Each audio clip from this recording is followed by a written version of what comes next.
Hey guys, and welcome back. So we are into our fourth project. We're doing awesome. So let's get into the next one.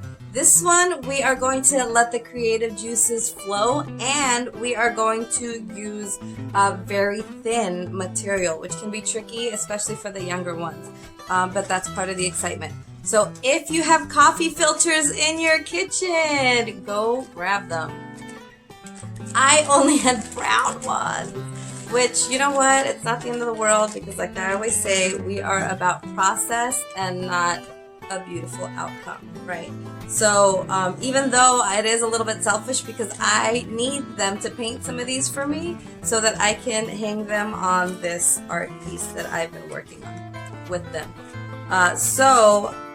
You're gonna need paint, and you are going to add a little bit of water to it just to make it a little bit watery, or if you want them to be bright colors, you can leave them just as is. I think that I'm gonna leave them just as is because I'm gonna want a brighter pop. And I'm gonna have Max and Lila do them for me so that I can have a lot. Because Lila will probably paint one, maybe two, and I feel like Max might have a little bit more stamina. But let's wait and see. I also will I like to leave things on the table or just leave things accessible. I don't really tell the kids at school what to do with them sometimes. I just kind of like to let them wonder, right? The fan is in my face. So I am going to leave the sparklies because actually I haven't been to the store in a while.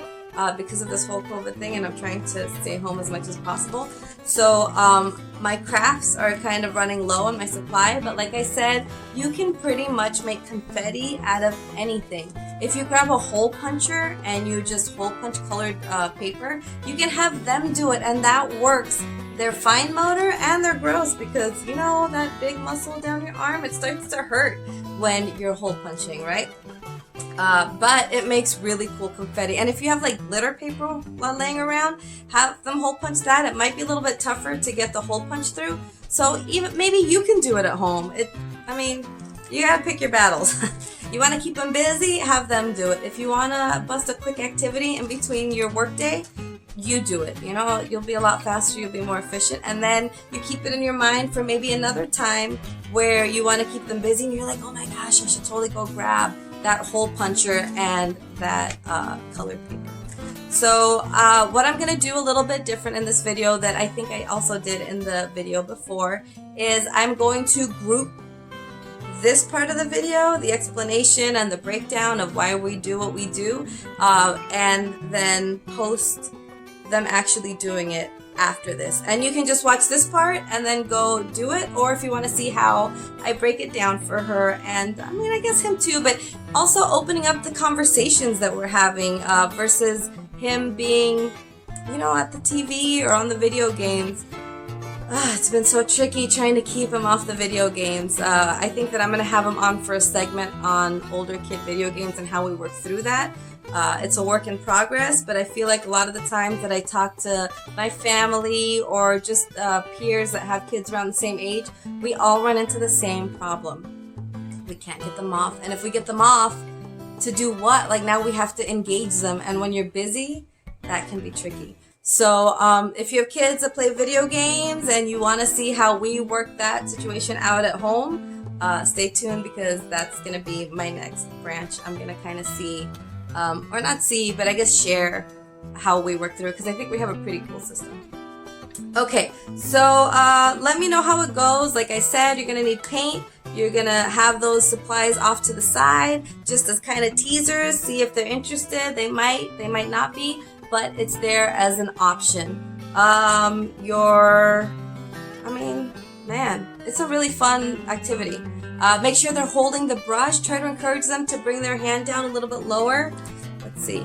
So if they have a brush, a lot of the time the younger ones will hold in a fist hold. Even if they're still doing a fist hold, encourage them to bring their hand lower. And the older ones, even if they're doing like a pincher grasp, you don't want them to be so high up. So you also want to encourage them to, you can slide it down or you can let them know. A lot of the times I like to use verbal cues before I physically pop in. But, you know, I'm human. Sometimes I pop in and I'm like, I should have given the verbal cue first and then followed through with the body if I didn't see a reaction. But either way, it's still a great activity.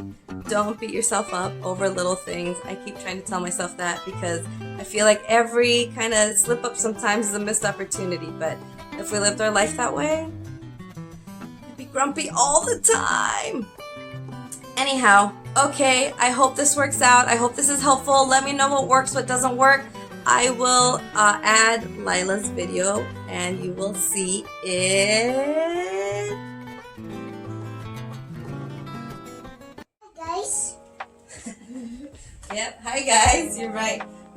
Here we are doing our activity, and I figured that instead of doing separate videos, I would add this to the mom and teacher talk or the co-workers chat, developing our activity for the next day.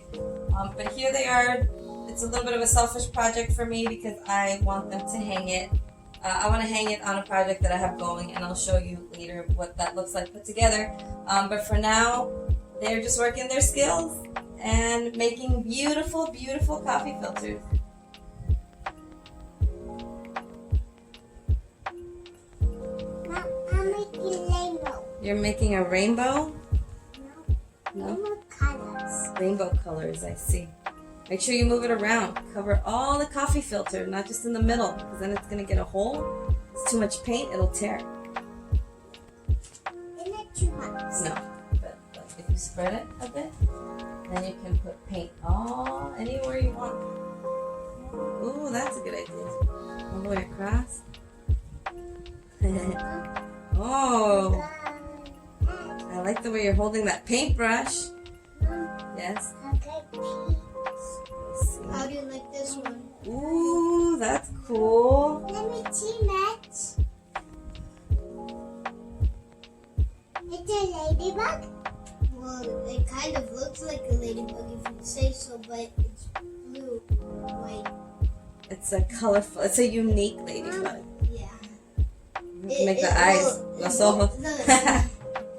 Well, it's mostly the shell, but it's pretty unique because it's blue but white. It's blue on the outside and white spots. Right. So it's unique. A very special I ladybug. got Yeah. it for you. Awesome, thank you. I love it. Ooh, I like the colors you used. And for Max. Oh, that one's for you, Max. Thank you, Lila. Are you gonna paint another one? For me. So, I gotta pick one for me. You're gonna paint one for you? Yes. Mom, I need help.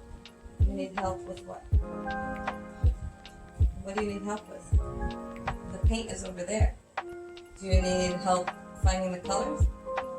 But if you take it from there, Max is not going to be able to reach it. I'm not gonna use it right now, Oh, okay. so she He can says have it's it okay. right now. Until then. Oh, I'm going to paint. Do you want me to paint? Is that what you're saying? Yes. Oh, I see. You're going to say, Mom, can you paint one with me? Thank you for sharing, Lila. Thank you for thinking of me. It makes me feel so happy when my baby thinks of her mama. Ooh, look, I did rainbow too, like you. Use a little bit of green. And then I'm gonna wiggle, wiggle, wiggle. Oh, I'm gonna do dots like Lila did. And Max. Put dots on mine. Yeah, what color should I do next? Ooh, the blue? Ooh, that's a good idea. Should I do lines or zigzag? Zigzag? Okay, let me try it.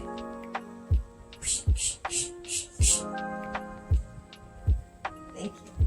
Now I'm gonna get some water because I want to put white paint on here, but I don't want it to change color if I don't wash my brush. It won't stay white. Maybe more dots. Yeah, let's do dots. What do you Mine think? almost finished with mine. that. And yours is It's pretty on my cool. foot. Oh, thank you. Yours is pretty cool too. Ooh. Oh, you put sparkles on that.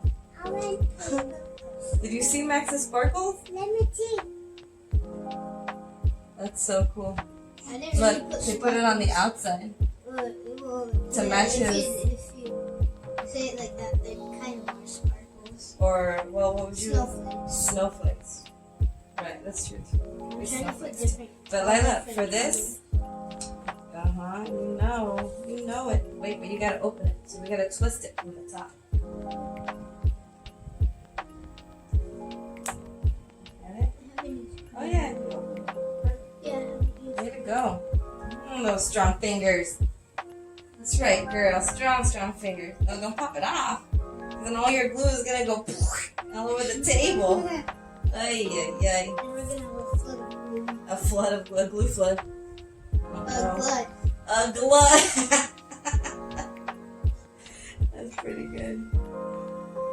Ooh, bring a tiny bit of that. Is that gonna work there though? Because you're gonna put glue all underneath it. Maybe you use a coffee filter for underneath. I mean, I know it's our messy tablecloth, but let's try it. Not be too. No, not that part. When you put the glue on your, you see the trail you made of the glue from that little spark or the snowflake you made on the table, right? On the tablecloth. That little sliver is all the glue from the little hole in the middle of your sparkle, of your snowflake. Excuse me. That's what I'm just saying. Just use another coffee filter underneath. Wait. Ooh. Are you gonna put sparkles on that, or just leave the shiny glitter? Shiny cool glitter. Awesome. Good work, mommy. Good work, I guys. finished mine. I know yours looks awesome. Way to go, guys. My masterpiece is gonna be beautiful because of you guys. You're gonna put your art. It's gonna be awesome.